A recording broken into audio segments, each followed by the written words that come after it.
ओम शांति। ओम शांति। आज 1 तारीख मीठे बाबा के महावाक्य हैं। आज बाबा ने कहा, मीठे बच्चे, तुम्हें आपस में बहुत बहुत रूहानी स्नेह से रहना है, कभी भी मतभेद में नहीं आना। बाबा बोले, बच्चे तुम आपस में बहुत प्यार से रहो। तो प्रश्न बाबा ने पूछा, हर एक ब्राह्मण बच्चों को अपने दिल से कौन सी बात पूछनी चाहिए? तो आंसर है, अपने दिल से पूछो, मैं ईश्वर के दिल पे चढ़ा हुआ हूँ। बाबा ने क्या कहा, जैसे दुनिया में लोग एक दूसरे के दिल पे चढ़ने के लिए क्या क्या करते हैं। भगवान के दिल पे चढ़ के दिखाओ ना, अगर आप में हिम्मत है तो। अगर आप में है ये चीज कि आप दूसरे को इम्प्रेस कर सकते हो, तो उस परमात्मा को, उस महाज्योति को इम्प्रेस करो ना, उसके दिल पे चढ़ो। तो बाबा ने कहा, मेरे में दैवी गुणों की धारणा कहाँ तक है? मैं ब्राह्मण ईश्वरीय सर्विस में बाधा तो नहीं डालता, सदा क्षीर खंड यानी मीठा होके रहता हूँ। हमारी आपस में एक मत है, मैं सदा श्रीमत का पालन करता हूँ। ये 5 बातें बाबा ने आज समझाई हैं और कहा कि जरा अपने दिल से पूछ लो, ये 5 बातें तुम्हारे अंदर हैं या नहीं है, और अगर नहीं है तो इन पे काम करना शुरू कर दो। तो गीत है, भोलेनाथ से निराला कोई और नहीं, बिगड़ी को बनाने वाला भी कोई और नहीं। ओम शांति। तुम बच्चे हो ईश्वरीय संप्रदाय, आगे थे आसुरी संप्रदाय। आसुरी संप्रदाय को ये पता नहीं कि भोलानाथ कहाँ किसको जाता है। ये भी नहीं जानते कि शिव शंकर अलग अलग है। वो शंकर देवता है, शिव बाप है। शंकर देवता है और शिव यानी परमात्मा पिता है। कुछ भी नहीं जानते। बाबा ने कहा, अब तुम हो ईश्वरीय संप्रदाय अथवा ईश्वरीय फैमिली के, वह है आसुरी फैमिली रावण की। कितना फर्क है। अभी तुम हो ईश्वरीय फैमिली में, ईश्वर द्वारा सीख रहे हो कि एक दो में रूहानी प्यार कैसे होना चाहिए। बाबा ने कहा, मैं तुमको सिखा रहा हूँ कि कैसे तुमको प्यार से आपस में रहना है। एक दो में ब्राह्मण कुल में ये रूहानी प्यार यहाँ से भरना है। जिनको पूरा प्यार नहीं होगा वो पूरा पद नहीं पा सकेंगे। यानी बाबा ने कहा, मतभेद होगा, आपस में प्यार से नहीं रहते होंगे तो पद भी कैसे मिलेगा। वहां तो है ही एक धर्म एक राज्य, आपस में कोई झगड़ा नहीं होता। यहाँ तो राजा ही है नहीं। ब्राह्मणों में भी देहाभिमान होने के कारण मतभेद में आ जाते हैं। ऐसे मतभेद में आने वाले सजाएं खाकर फिर पास होंगे। बाबा ने कहा, एक दूसरे से मतभेद में आ जाते हैं, फिर वहां एक धर्म में रहते हैं तो वहां शांति रहती है। स्वर्ग में फिर एक धर्म में जाते हैं ना। बाबा ने कहा, उस तरफ है आसुरी संप्रदाय। बाबा ने कहा, बच्चे देखो, और वह आसुरी फैमिली टाइप दुनिया में, और यह है ईश्वरीय फैमिली टाइप, यानी भविष्य के लिए दैवी गुण धारण कर रहे हो। बाप क्या कर रहे हैं, आपको सर्वगुण संपन्न बना रहे हैं। सब तो नहीं बनते, जो श्रीमत पे चलते हैं वही विजय माला का दाना बनते हैं।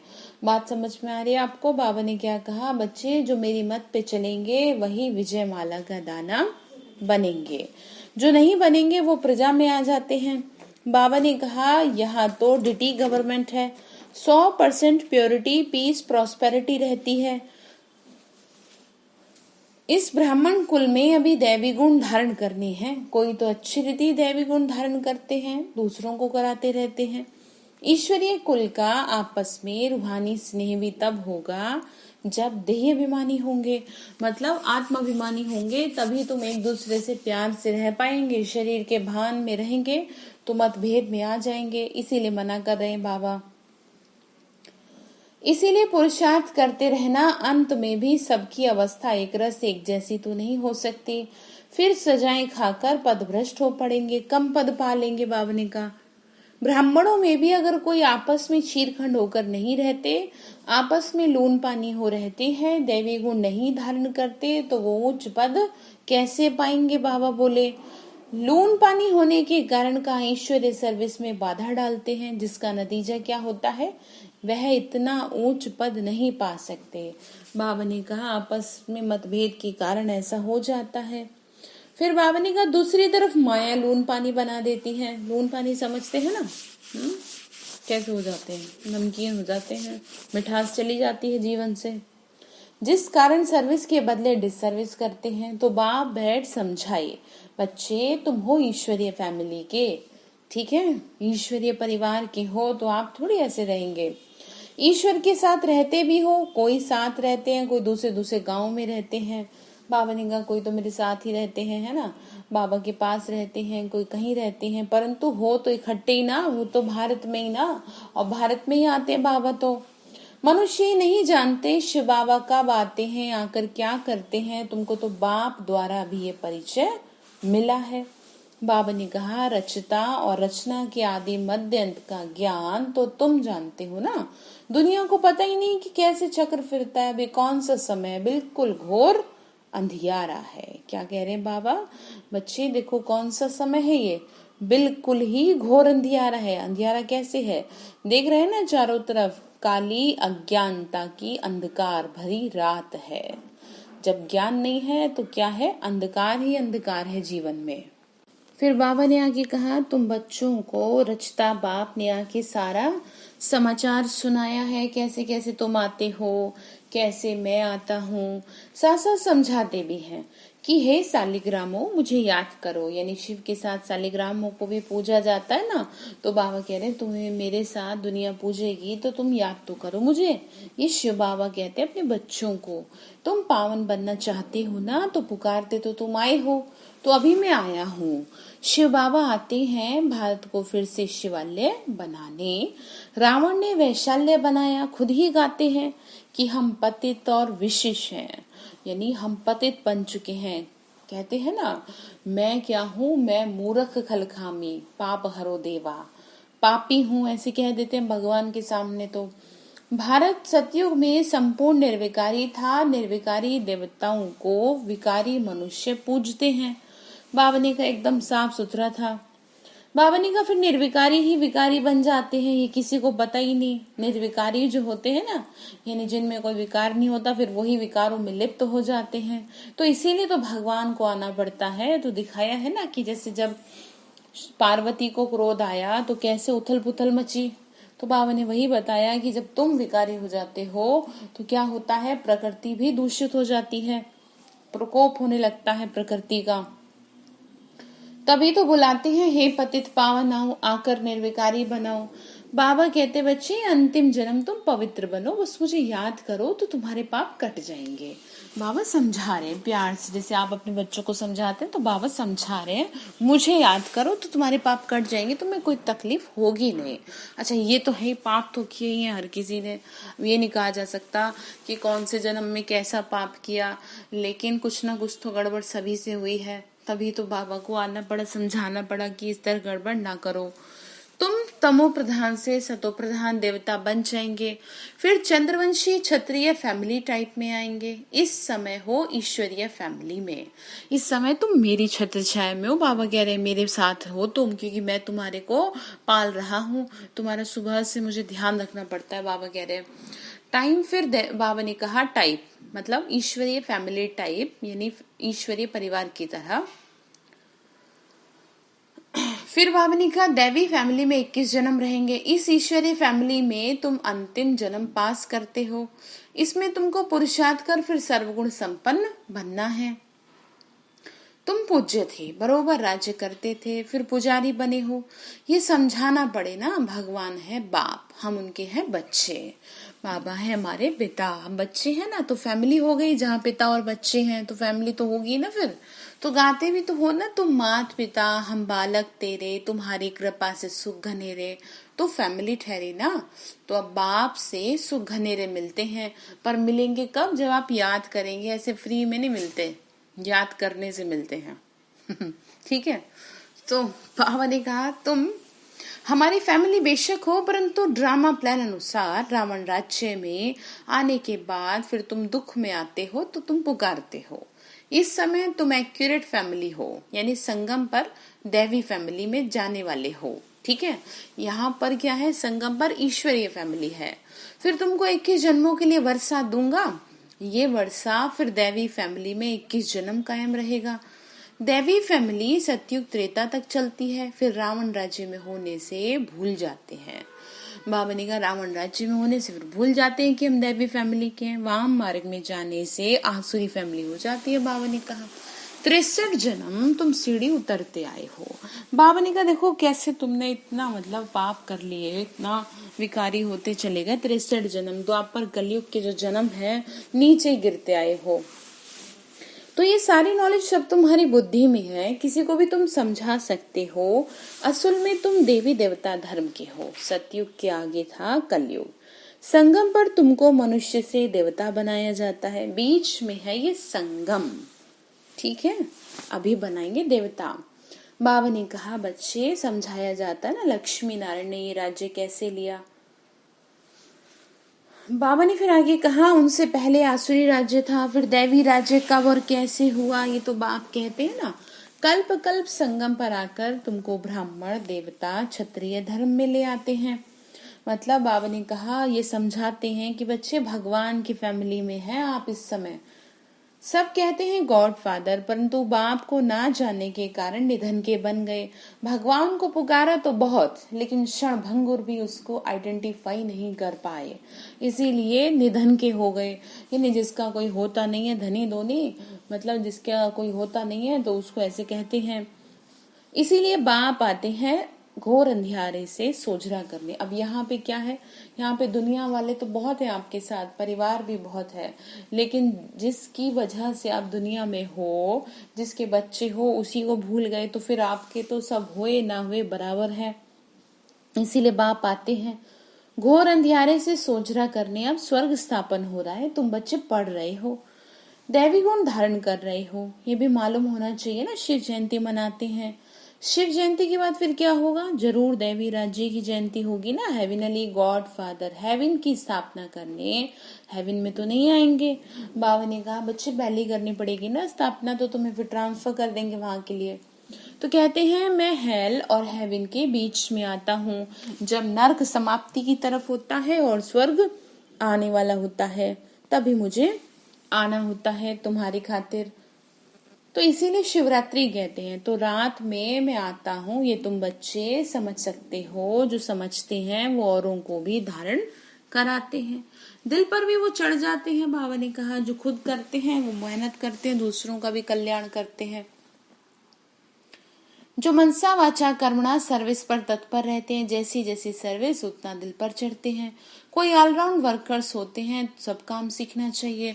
बाबा ने कहा कोई हर तरह की काम भी कर लेते हैं, सेवा भी करते हैं, बहुत अच्छे बच्चे होते हैं, बाबा के दिल पे चढ़ जाते हैं इस वजह से भी। खाना पकाना, रोटी पकाना, बर्तन मांजना, ये भी सर्विस है। बाप की याद है फर्स्ट, उनकी याद से कटेंगे पाप। यहाँ का वर्षा मिला हुआ है। बाबा ने कहा वह सर्वगुण संपन्न रहते हैं, यथा राजा रानी तथा प्रजा। बाबा बोले दुख की तो बात ही नहीं है, इस समय सब नरकवासी हैं, सबकी है उतरती कला, सब नीचे उतर रहे हैं, अब सब गिरने की तरफ हैं। इसीलिए तो भगवान को वापस पकड़ना पड़ेगा ऊपर चढ़ाने के लिए। जैसे कि कोई कूदने वाला और ऊपर से कोई हाथ खींचे, तो वो कौन है, वो बाबा है जो हमें गिरने से बचा रहा है कि अब रुक जाओ, ठीक है, रुक जाओ, अब मतलब अभी तुम गिरो मत। तो बाप सबको दुख से छुड़ाए सुख में ले जाते हैं, इसीलिए बाबा को लिबरेटर कहा जाता है। यहाँ तुमको नशा रहता है, हम बाप से वर्षा ले रहे हैं, लायक बन रहे हैं।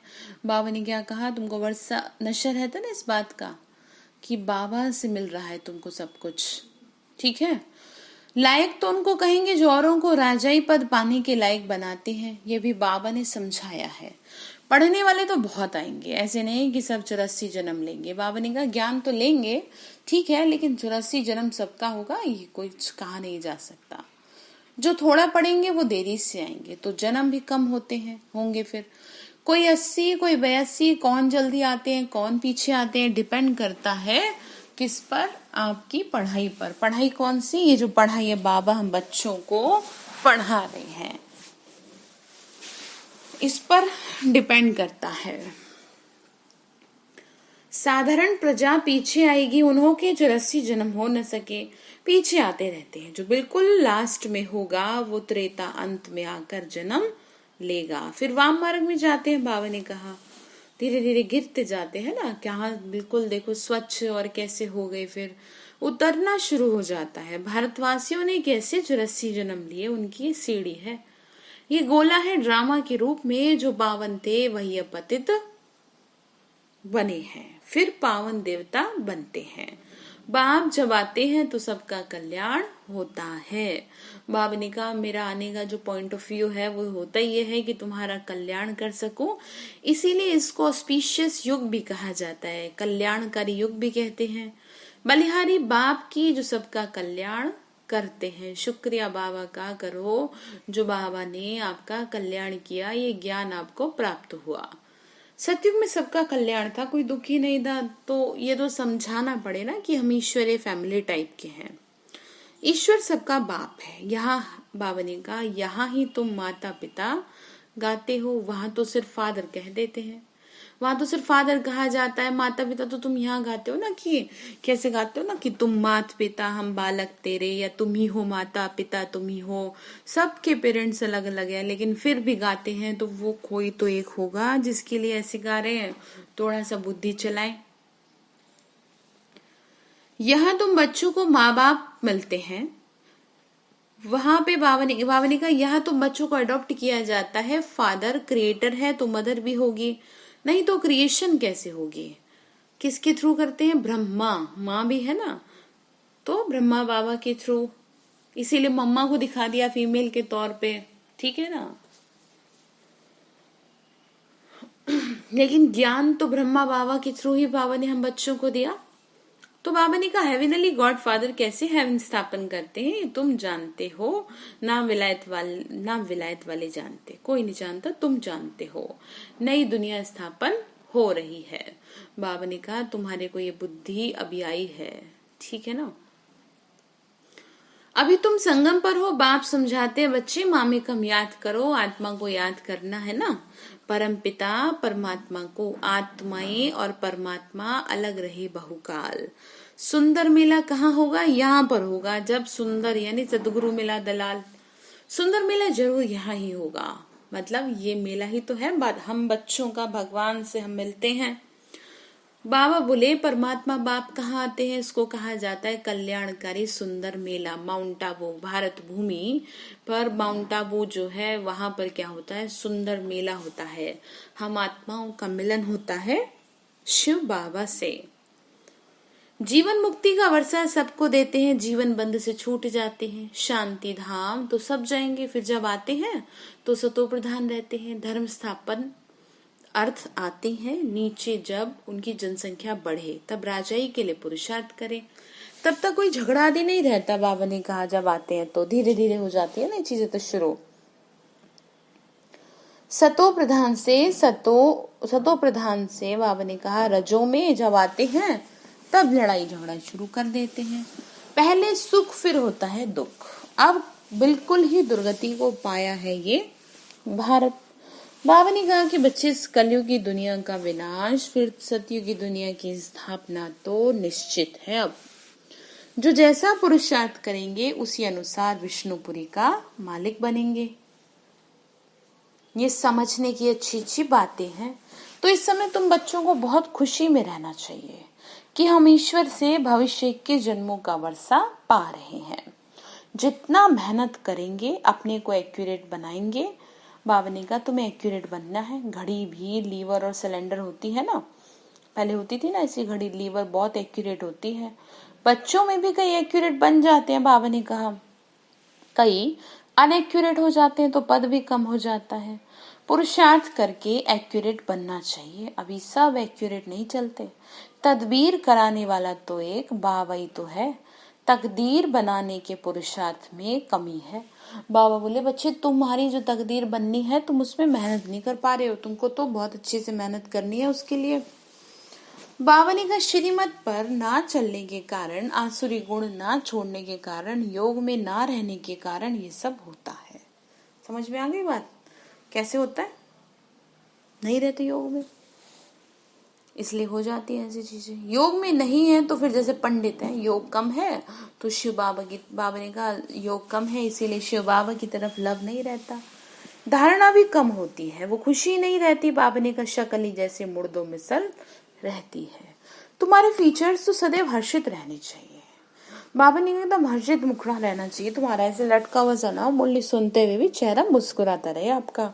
आपको कौन बात कर रहा है? शिव बाबा आपसे मुरली के थ्रू बात कर रहे हैं। बच्चे सारा दिन ऐसे रहना जैसे देवताओं के होते हैं।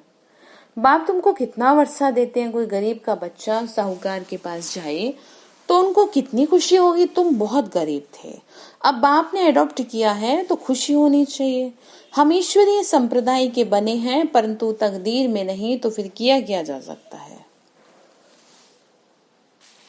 पद भी भ्रष्ट हो जाएगा, पटरानी बनते नहीं, बाप आते हैं पटरानी बनाने। तुम बच्चे किसी को भी समझा सकते हो, ब्रह्मा विष्णु शंकर तीनों हैं शिव के बच्चे। भारत को फिर से स्वर्ग बनाते हैं ब्रह्मा द्वारा, शंकर द्वारा पुरानी दुनिया का विनाश होता है, भारत में ही बाकी थोड़े बचते हैं। बाबा बोले प्रलय तो होती नहीं, परंतु बहुत खलास हो जाते हैं। बाबा ने क्या कहा? प्रलय नहीं होती लेकिन बहुत सी आत्माएं शरीर छोड़ देती हैं। तो जैसे कि प्रलय हो गई, खलास हो जाएगा ना, काफी कुछ रात दिन का फर्क पड़ जाता है। वो सब मुक्ति धाम में चले जाएंगे। ये पतित पावन बाप का ही तो काम है। बाबा कहे बच्चे आत्माभिमानी बनो, नहीं तो पुराने संबंधी याद पड़ते रहेंगे। छोड़ा भी है फिर भी बुद्धि जाती रहती है।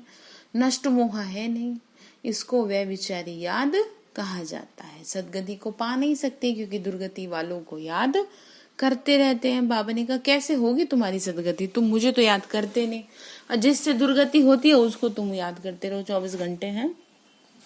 अच्छा, मीठे मीठे सिक्के लदे बच्चों प्रति माता पिता बाप दादा का याद प्यार और गुड मॉर्निंग। रूहानी बाप की रूहानी बच्चों को नमस्ते। हम रूहानी बच्चों की रूहानी माता पिता बाप दादा को नमस्ते। शिव बाबा नमस्ते। शुक्रिया बाबा, शुक्रिया। तो धारणा के लिए मुख्य सार है, बाप दादा की दिल पे चढ़ने के लिए मनसा वाचा कर्मणा सेवा करनी है। ठीक है, एक्यूरेट और ऑलराउंडर बनना है। बाबा ने क्या कहा? एक्यूरेट और ऑलराउंडर बनना है। दूसरी पॉइंट है ऐसा देही अभिमानी बनना है जो कोई भी पुराने संबंधी याद ना आए। अब इसका मतलब ये नहीं आप किसी को याद ही नहीं करें या किसी की हालचाल ही ना पूछे। आप ठीक है, कोशिश करो सबके लिए शुभ भावना। याद भी आ रही तो शुभ भावना बाबा इनके सब सही रहे घर में, शुभ भावना देते रहो बस। व्यर्थ बुद्धि क्यों दौड़ाते हो आप? आपस में बहुत बहुत रूहानी प्यार से रहना है, लोन पानी नहीं होना, बहुत प्यार होना चाहिए आपका, आपस में एक साथ रहते हैं। तो वरदान दिया बाबा ने, सदा साथ के अनुभव द्वारा मेहनत की अविद्या करने वाले अतीन्द्रिय सुख व आनंद स्वरूप भव। बाबा ने कहा सदा साथ के अनुभव द्वारा मेहनत की अविद्या करने वाले, यानी कि मेरे साथ रहो तो मेहनत तो छूट ही जाएगी। इच्छा मात्रम अविद्या जैसे कहते हैं ना, तो वही अविद्या की बात की गई है कि जब तुम मेरे साथ का अनुभव करोगे तो मेहनत की अविद्या हो जाएगी, यानी मेहनत नहीं करनी पड़ेगी आपको इतनी। ठीक है, बस बाबा की गोदी में बैठे और चले गए, मेहनत व मुश्किल का अनुभव होगा ही नहीं आपको, तभी अतीन्द्रिय सुख का अनुभव होगा। बाबा बोले जैसे बच्चा अगर बाप की गोदी में है तो उसे थकावट नहीं होती, अपने पाँव से चलेगा ना तो थकेगा भी और रोएगा भी। तो बाबा ने कहा यहाँ भी आप बच्चे बाप की गोदी में बैठे हुए चल रहे हो, जरा भी मेहनत व मुश्किल का अनुभव नहीं। संगम युग पर जो ऐसे सदा साथ रहने वाली आत्माएं हैं ना, उनके लिए मेहनत अविद्या मात्रम होती है। जो बाबा ने कहा मेरे साथ का अनुभव करते हैं ना, उनको मेहनत ना के बराबर होती है, उनको नहीं करनी पड़ती। पुरुषार्थ भी एक नेचुरल कर्म हो जाता है, इसीलिए सदा अतीन्द्रिय सुख व आनंद स्वरूप स्वतः ही बन जाते हैं। ठीक है, तो समझ में क्या आया? आपको क्या करना है? बाबा के साथ, बस मेरे साथ ही चल रहे हैं। वो गीत है ना, मेरे संग संग चलते हैं बाबा, तो वो सुन लो 2-4 बार तो भी आपको याद रहेगा। साथ में रहो तो मेहनत नहीं करनी पड़ेगी। तो स्लोगन है, रूहे गुलाब बन अपनी रूहानी वृत्ति से वायुमंडल में रूहानियत की खुशबू फैलाओ। रूहे गुलाब बन, ठीक है, खुशबू फैलानी है आपको। आत्मा हूं मैं, बाबा की बच्ची, साफ सुथरी आत्मा। अच्छा, तो फिर आज बाबा ने जो हम बच्चों को होमवर्क दिया है वो साथ का अनुभव करना है आज से। और जब कल आप दोबारा मुरली सुनेंगे अगले दिन की, तो बिल्कुल ऐसे ही महसूस करना सारा दिन कि बाबा मेरे साथ है। और 4 तरीके प्रोग्राम का सभी पूरा पूरा ध्यान रखें। इस पर भी, चैनल पर भी क्या है, पैम्पलेट वो डल जाएगा कार्ड, तो सभी आमंत्रित हैं इसके लिए। आए और शिवरात्रि के इस प्रोग्राम का पूरा पूरा लाभ उठाएं। अच्छा, ओम शांति।